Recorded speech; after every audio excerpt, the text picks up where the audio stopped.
What are some things about the military that recruiters don't tell you? They don't tell you that despite the Marine Corps reputation for being honorable, there are a lot of shady scumbags who joined the Marines. I was a Marine and had a roommate who joined because it was either that or jail. He never gave me a problem, but I've learned that since he got out he's been in and out of jail. On the flip side, some of the best men and women I've ever known were Marines. I was a Marine too.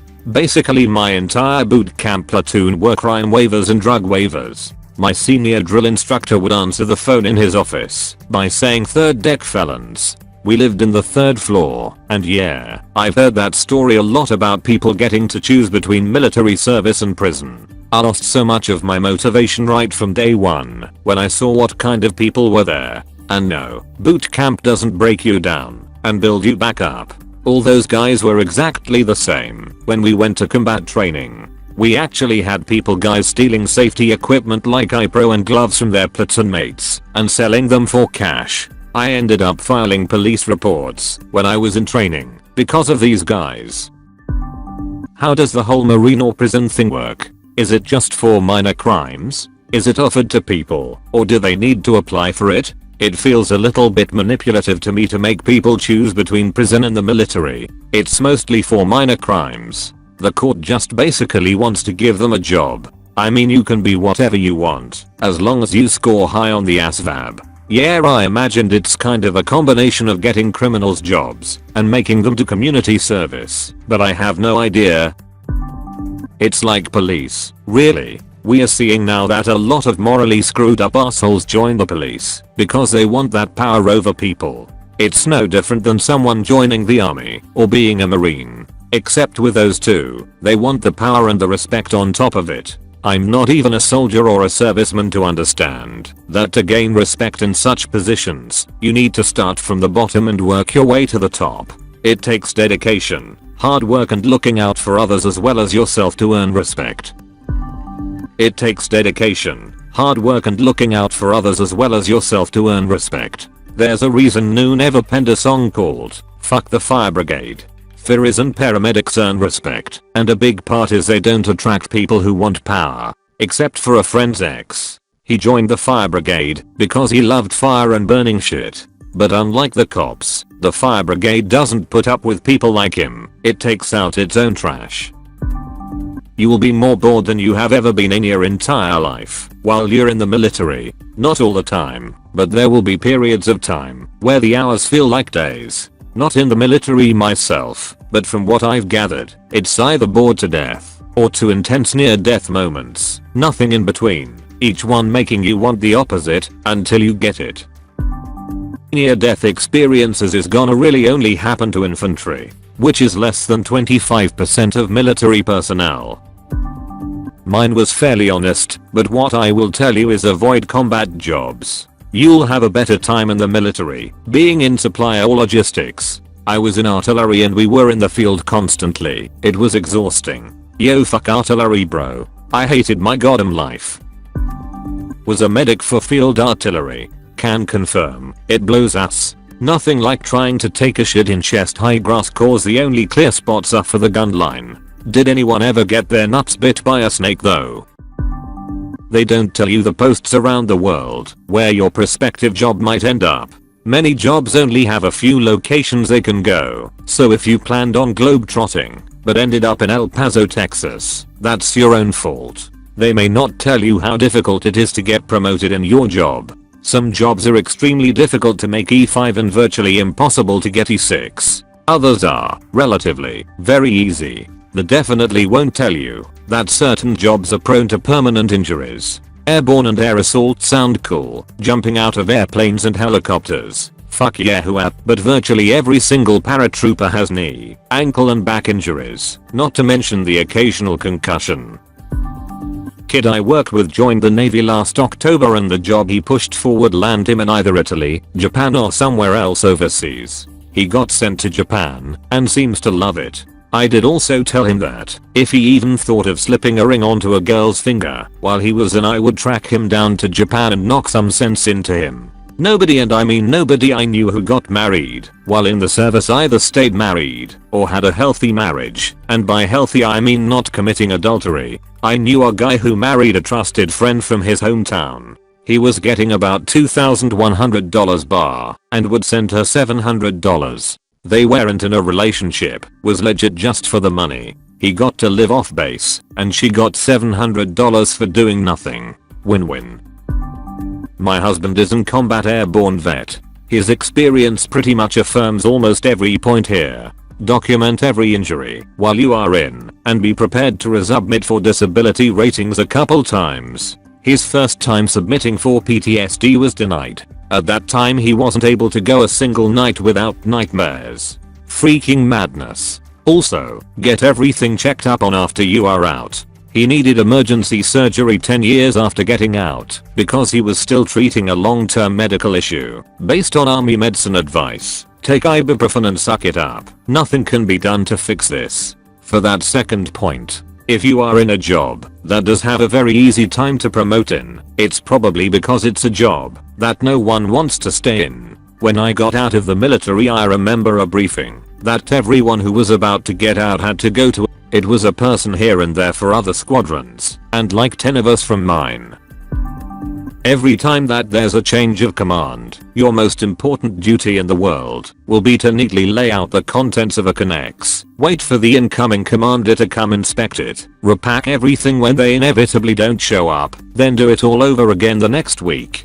A surprisingly large amount of time during deployments will be spent throwing rocks at cigarette butt cans. I've never been in the military, but know quite a few people that have been. It seems that during deployments it's a universal thing to throw rocks at cans when there's nothing else to do, with the exception of naval deployments where your access to rocks is severely limited.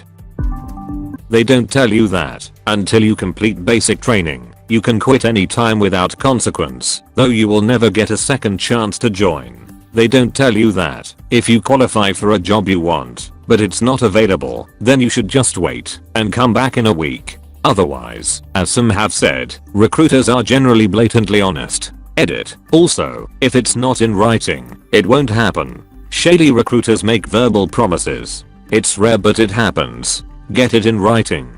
Get it in writing. Get it in writing. Can confirm. Had shady recruiter lol. My buddy quit the USAF enlistment process after getting a BMT date and demos. They basically flogged the snot out of him and encouraged him to send a letter explaining why he got cold feet, but nothing else happened. I guess it's just a huge administrative putter. All these stories of military police showing up at your house and dragging you into a van etc hogwash. I think a lot of those stories come from the Vietnam draft era. You can't ignore your marching orders if you are drafted, but today, you're volunteering. Basic training is your probationary period. Anytime you can quit, or they can fire you. Once you graduate from basic, you commit to an X-year tour. The longer you serve, the more benefits, college grants, retirement benefits, etc. you can take with you. I have heard, in a completely subjective and second-hand fashion, that at the level of the SAS drill sergeants don't need to be arseholes. The candidates have shown they are responsible and professional enough to have even made it there in the first place. Yeah, I guess that makes sense, but when signing up everyone said that it would be extremely strict.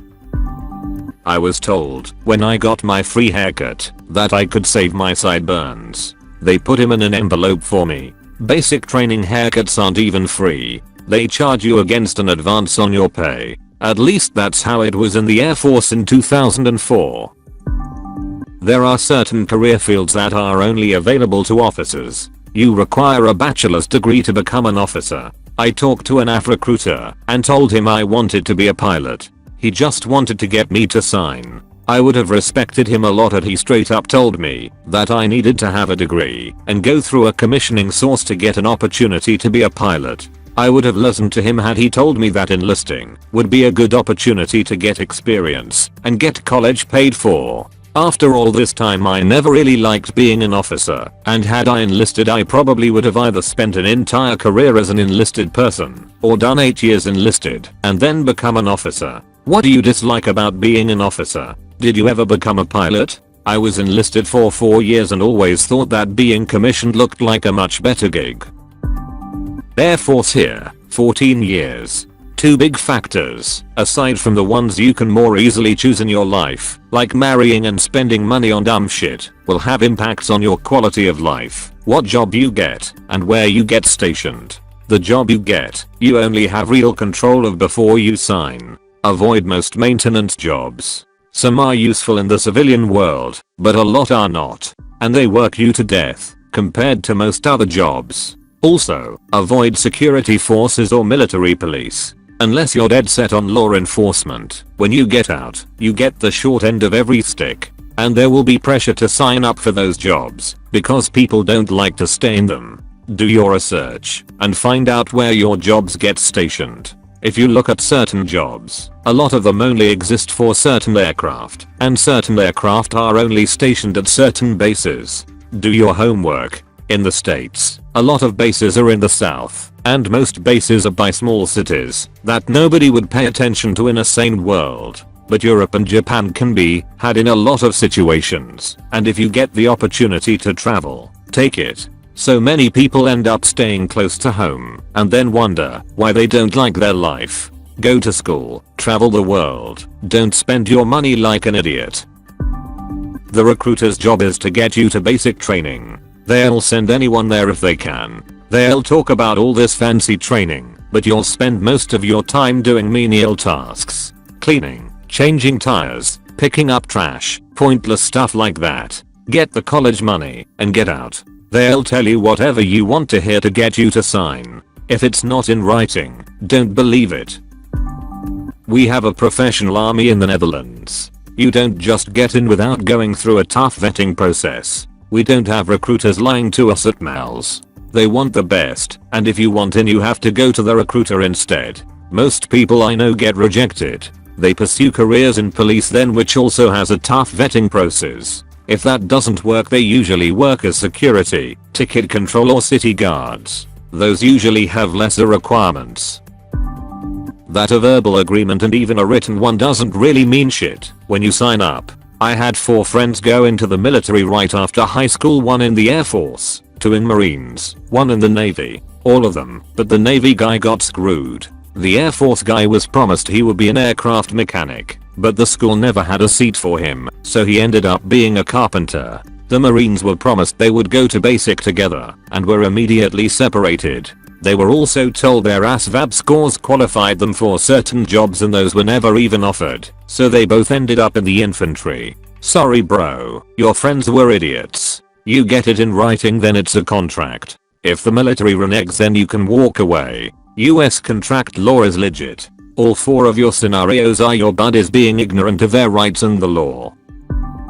I went in 91 and everything was written, explained to me, and then double checked. SSG Jennings was an honest recruiter, even drove me to the airport and gave me a cigarette on my way out. All the dumb shit from the military was my own immaturity, not the military. They definitely should have been treated better. All the normal shit that goes on in any company still needs to go on in the military. Cleaning, filling out paperwork, diversity training, hour issues, payroll issues, the list goes on, and the normal everyday stuff is what you'll be doing most of the time, especially cleaning. If I never wash down a Land Rover again, it will be too soon. You may be landlocked, not depending on the career field you choose, but by your first assignment 6 years in Warner Robins, only other base tinker. All my tech school classmates went to Japan and Italy. I would probably still be in, if I could have escaped Georgia Point damn specialty codes. I still had opportunities to go to cool places like Northern Canada on TDY, but god I hate Georgia. Couldn't even get orders to Minot or Grand Forks after 6 years of trying, so my re-enlistment came up and I left. You will never ever get any kind of final say pertaining to your job assignment. You dreamed of flying drones and your MEPS scores are solid. The military recruiter tells you you're a perfect fit for this career/assignment. Oh, it looks like there are no available openings for UVA operator. How about the infantry? Absolutely incorrect. Don't sign the paper unless it guarantees your MOs. It's too easy. You want airborne? Get that shit in writing. Too easy. If you want kids, don't join. I was an army brat, and I could say a whole lot more awful shit about the kinds of men you're raising your kids around, how much deployment sucks, what it's like to have a father with PTSD who treats you like an inferior soldier instead of his daughter, having no idea about civilian life, and struggling to survive when you leave home, and how shit it was to go to 10 schools before I was 15, and for some reason it was a surprise when I didn't do well. Good fathers don't inflict military life on children. Die mad about it. That it is the closest thing to communism any American will get to. Everyone, every pay grade, makes the same amount of money, unless you have more needs. Dependent pay benefits like bar. Everyone works the same job, unless you have more needs. The excuses are unlimited. I learned that in the Navy. There are a lot of schemers out there. All in all, I learned that the Navy survives due to the exploitation of competent hard workers, which is made worse by the fact that there are so few people who want to work hard, get paid the same as lazy people, and still get yelled at more than incompetent lazy people. This is very true. Recently, among officers, 90 were promoted in the zone, or on the same pace as their peers. 5% are promoted 1 year early below the zone, and 5% promoted 1 year late. So if you are 90 percentile or 10 percentile, you get paid the exact same for 30 fucking years. So the best thing is to be super lazy and achieve 6 percentile effort. That is smart. My dumbass operated at 90 percentile and was never rewarded for my effort. If there are enlistment/re-enlistment bonuses, it's because the military is ramping up like in the early 2000s, or more likely, it's because that job is so absolutely fucking miserable that 22-year-old men will turn down a $100,000 bonus alongside automatic promotion to E5. For what is essentially only 2 additional years of service, and they are struggling to keep up the manning. Navy Nookfield. The fucking boredom. Being a soldier is, always for me, the most boring job I've ever had. The other thing, parades. They are unbearable. Standing to attention in the most uncomfortable clothing ever created, made from the worst material. It's just torture. Being shouted at, or rather screamed at, isn't that much fun either. OMG, the parades. Once at Benning, the fort commander wanted to see all the soldiers. So the fort organized a 2-mile fun run of like 20,000 soldiers in formation. It was arduous. I think we mustered at like 5 AM and finally passed the base HQ 6 hours later for pass and review. It was one of the worst uses of military resources I ever witnessed. But, to the general's credit, that dude stood there at the position of attention saluting every single platoon for like 1.5 hours straight. That was actually impressive. Fucking hospital corners. I remember after completing our basic training course we got to join our unit. The first time my unit went on an overpass training exercise, all of us fresh from basic started tucking the corners of our bed sheets in. Our NCO yelled at us, "What the fuck are you doing? When you're not on a training course, this is how you make your bed." He then rips the sheet off the bed, gives it one good whip and leaves it all wrinkly over the bed. They talk about paid college tuition, but it doesn't always go through. I know a multitude of people using the GI Bill right, myself included, and none of them have had any issues with it. The only issue I have ever heard of was a late payment on the first month, and that was due to submission to the VA like 2 weeks out from classes, which is the fault of the veteran at that point. My recruiter told me that I under no circumstances should tell anyone that if I get stung by a bee, my limb swells up and I have difficulty breathing. This was right after he asked me if I was allergic to bees. Always make multiple copies of everything and keep at least 2 for yourself. The military will lose your paperwork over and over, and sometimes on purpose.